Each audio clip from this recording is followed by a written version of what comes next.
Welcome back to the third part of this three-part video series on how to develop strong finances for yourself. Today we're going to talk about the last I in this 3I series. A 50-year-old man reached out to me on social media one day and to ask me about how can I retire earlier, and I'm interested to know about investing. So I met him up and guess what he told me.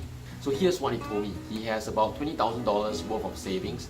He has not much in his CPF account. He has no investments, no retirement plans, no annuities to support him during his retirement. His wife is not working and he has one kid which is about 1 year old.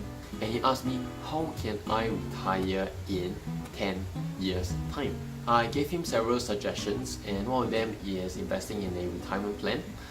But he eventually wanted to do his own set of investments, which is investing in REITs, but he had no idea how to. In any case, whatever platform he invests in, the time he has to grow his money is really short. Just 10 years, he's supposed to create a stream of income that's going to last him for life. So the third and last I is to invest. But what should you invest in? In this video, I'll share with you the 3 best places to invest your money. Have you ever heard of the saying that the best investment is in yourself? So yes, that's the first investment. That's what I strongly believe in as well. I spend thousands of dollars on personal development every single year.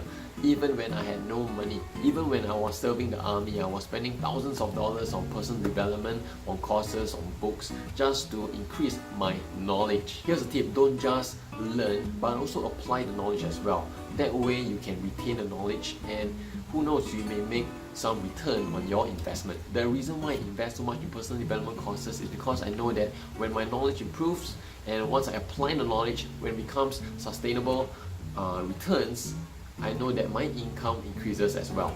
You might not know this, but there are a lot of things that the rich knows that you don't. For example, do you know that there are multiple ways on how you can buy your first, second, third, fourth property without any money down? So these are the kind of knowledge that rich people have that the mass market do not have. And sometimes it's this little knowledge, little strategies that the rich have that separates them apart from the mass middle income market. Now the second thing to invest in is short-term assets. What do I mean by short-term assets? Are assets that give you liquidity. Anytime you can withdraw, you can just withdraw it. Now this is very important for your short-term and mid-term goals. Some assets include stocks, your ETFs, Singapore savings bonds. These are the 3 things that I personally have as well. So whenever I want to withdraw, or whenever I need to withdraw for, let's say, my down payment for my house next time, or for my wedding next time, or for my mortgage next time, I can always withdraw it whenever I want.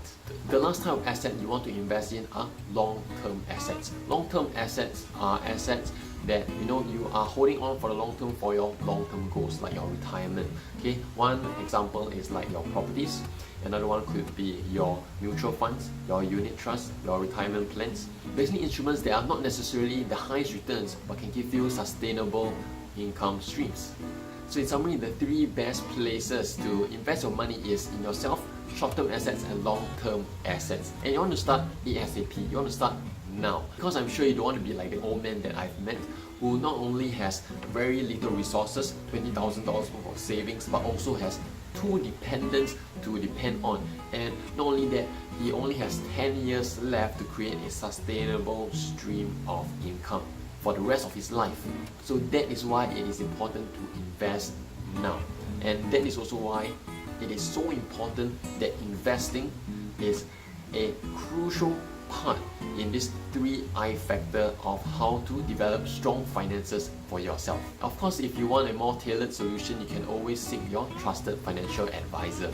Anyway, if you are keen on joining this community of couples who are all interested in developing strong finances for themselves and strong relationships as well, you can click on the link below. I have set up a closed Facebook group for this community where I will share more detailed tips and tricks on personal finance, and maybe, who knows, we may come up with workshops in the future, meetups in the future, where all of you can mingle around and share your experiences with one another.